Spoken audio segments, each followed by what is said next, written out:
Sa isang tahimik na baryo sa bayan ng Malolos, Bulacan, namumuhay si Pedro, mas kilala bilang Tatay Pido sa kanilang lugar. Mayroon siyang Down syndrome at sa kabila ng mga kakulangan niya sa pisikal at mental na aspeto, siya ay isang ama. Isang natatanging ama na mag-isang nagpalaki sa kanyang anak na si Joshua. Hindi naging madali ang buhay ni Pido. Sa murang edad pa lamang niya ay iniwan na siya ng kanyang mga magulang sa pangangalaga ng isang kapatid. Lumaki siyang busilak ang puso, mahilig sa mga simpleng bagay, pagdidilig ng halaman, pakikipaglaro sa mga bata at pagtulong sa simbahan. Kilalang kilala si Pido sa kanilang bayan, lalo na sa magiging matulungin nito. Ang makulay na buhay ni Pido ay mas lalong magiging makulay na matagpuan niya sa harapan ng simbahan ang isang taong gulang na bata. Nakalagay ito sa malaking kahon habang nakatingin sa kanya. Sa kabila ng kondisyon ni Pido, may humaplos pa rin sa kanyang puso para kuhanin ang bata. "Ikaw, akin na." Ngumiti si Pido sa bata. "Ako, tatay mo." Inuwi ni Pido ang batang lalaki at sinimulang alagaan na parang isang tunay na anak. Kontra pa noong una ang ate ni Pido, pero na makita nito kung gaano kasaya ang lalaki, hinayaan na lang niya ito sa gusto nitong kupkupin at alagaan ang batang lalaki na pinangalanan niyang Joshua. Walang asawa, walang trabaho at may Down syndrome. Lahat ng ito ay sapat na para mawalan ng pag-asa ang karamihan, ngunit hindi si Pido. Sa tulong ng kanyang kapatid, natutuhan niyang alagaan si Joshua. Tinuruan siya ng kanyang ate kung paano magpaligo, magpakain at magpatahan ng bata. Kahit mabagal si Pido sa pag-intindi ng mga proseso, buo ang puso niyang matutong maging ama. Araw-araw ay pinadarama ni Pido kay Joshua kung gaano niya ito kagusto. Araw-araw niyang pinararamdam kay Joshua kung gaano niya ito kamahal. Dahil sa mabuting pag-aalaga ni Pido, lumaking malusog at mabait si Joshua. Palaging sinisigurado ni Pido na presentable ang kanyang anak sa tuwing papasok ito sa paaralan bilang daycare. Sa kasalukuyan, mag-isa na lang si Pido sa pag-aalaga sa anak dahil ang kanyang kapatid ay bumalik sa probinsya. Masaya naman si Pido dahil mas lalo pa siyang natuto. Ngunit sa kabila ng lahat, may mga tao pa rin talagang iba ang tingin kay Pido. Kulang pa rin ang tingin ng karamihan sa kanya. "Bakit parang mas bata pa si tatay mo kaysa sayo?" Tanong ng isa sa mga kaklaseng lalaki ni Joshua. "Bali ba ang tatay mo?" Tanong naman ng isa pa.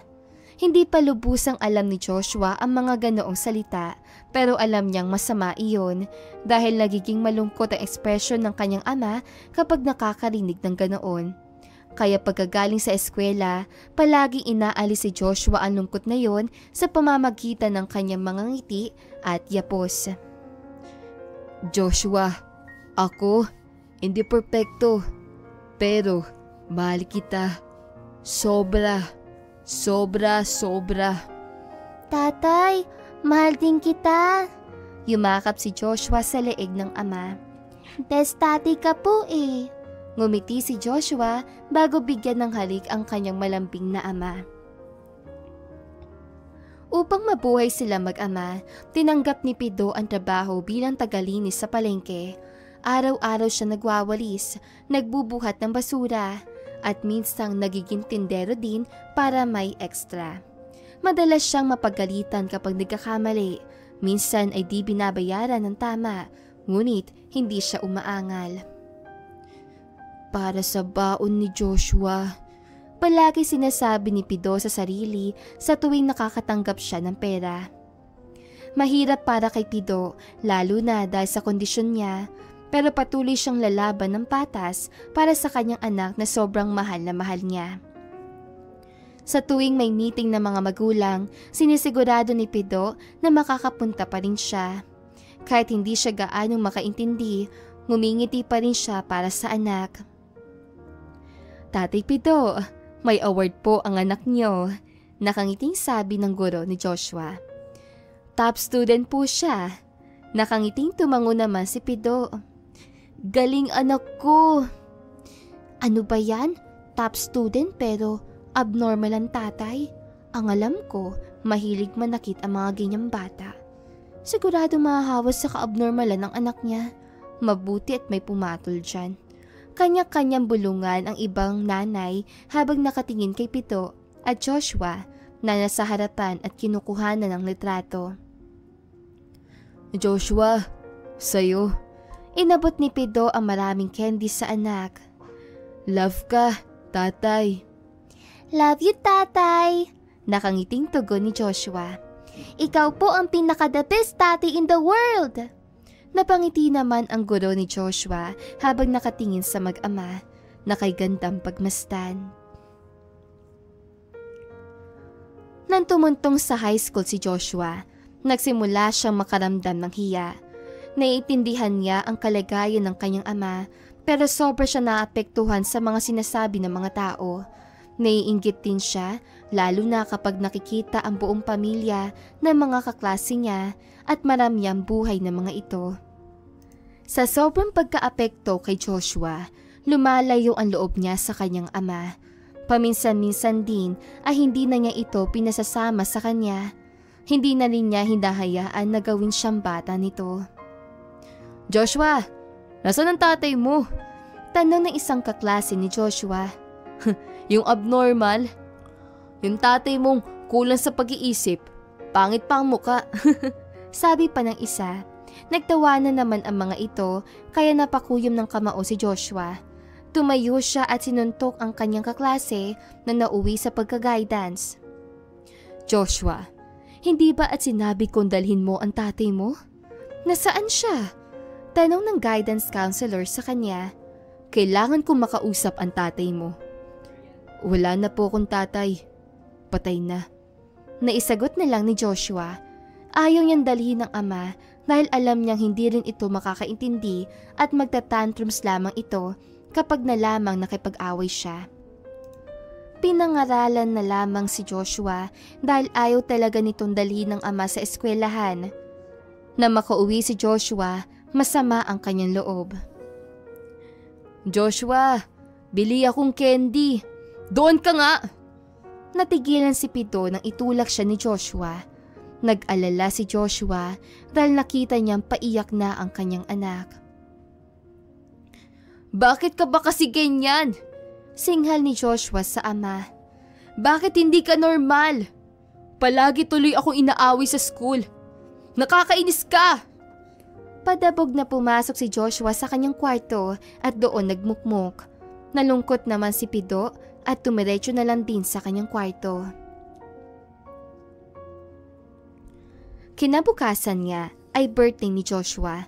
Gustong batiin ni Pido ang anak pero wala na ito at pumasok sa eskwela.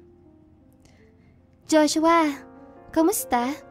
Tanong sa kanya ng kaklase niyang babae. Ito ang close niya. Napaaway ka raw. Ano sabi ni Tatay Pido? Huwag na natin siyang pag-usapan dito. Nakakahiya. Sagot ni Joshua. Nagsalubong ang kilay ni Melanie. Kinahihiya mo ang tatay mo? Joshua, ang mga kagaya ni Tatay Pido, hindi ikinahihiya. Mas tatay pa nga siya kaysa sa normal eh. Ikaw ang nakakahiya. Galit na tumayo si Melanie at iniwan siya. Napatahimik naman si Joshua at napaisip dahil sa sinabi ni Melanie.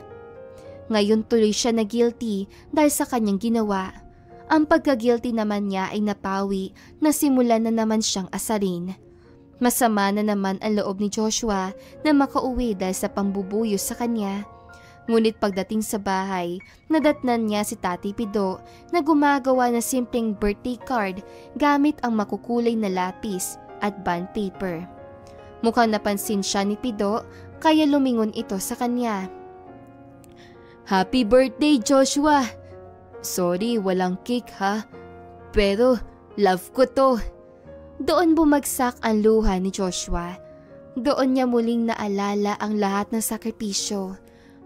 Tumakbo siya at niyakap ang ama.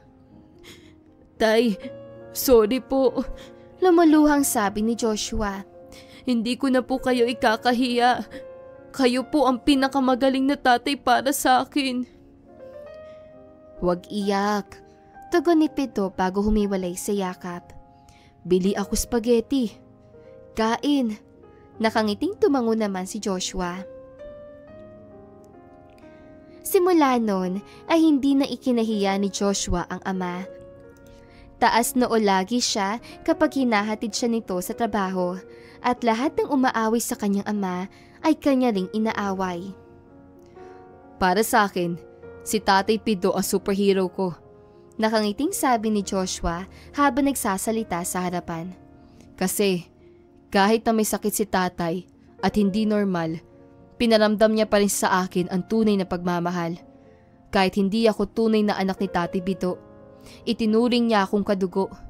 Kahit nahihirapan si tatay, tinitiis niya para lang suportahan ako. Si Tatay Pido ang pinaka-the best tatay sa buong mundo at gagawin ko lahat para makapagtapos at makabawi sa kanya.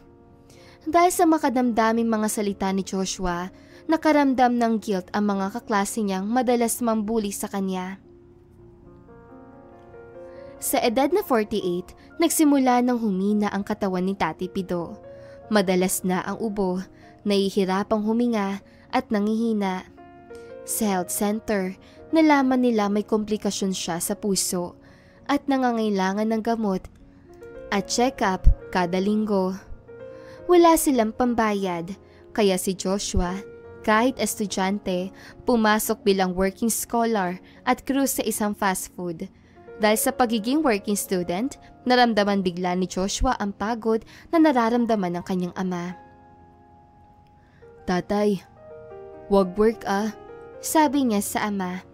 Bawal na ikaw mag-work kasi may sakit ka na. Makinig ka kay Joshua. Umiling ang kanyang ama. Kailangan work para kay Joshua. Nangingilit ang luha ni Joshua pero ngumiti pa rin siya. Hinaplos niya ang nangangayat niyang ama. Kaya ni Joshua. Si Joshua naman ang mag-aalaga sa iyo. Nakangiting sabi ni Joshua sa ama. Ayaw ko po may mangyaring masama sa iyo. Malulungkot at iiyak si Joshua kapag may nangyari sa iyo. Tumango naman si Pido bago siya halikas sa pisngi. Joshua, huwag ka mapagod ha? Sabi ni Pido bago yumakap sa kanya. Hindi po ako mapapagod, tay. Sa dami ng pagod niyo po para sa akin, kulang pa to. Niyakap palbalik ni Joshua ang ama para iparamdam dito na ayos lamang ang lahat. Sa pagtagal ng panahon ay mas lalong nahirapan si Joshua. Minsan ay gusto na lamang niya huminto sa pagtatrabaho at pag-aaral, pero sa tuwing nakikita niya ang kanyang ama, gumagaan lahat. Inom gamot ka po, sabi ni Joshua sa ama. Ikaw, doktor. Nakangiting sabi ni Pido. Tumango naman si Joshua. Opo, magiging doktor ako para gagamutin kita. Gustong maging engineer ni Joshua, pero dahil sa kondisyon ng kanyang ama, mas pinili niya maging doktor ngayon.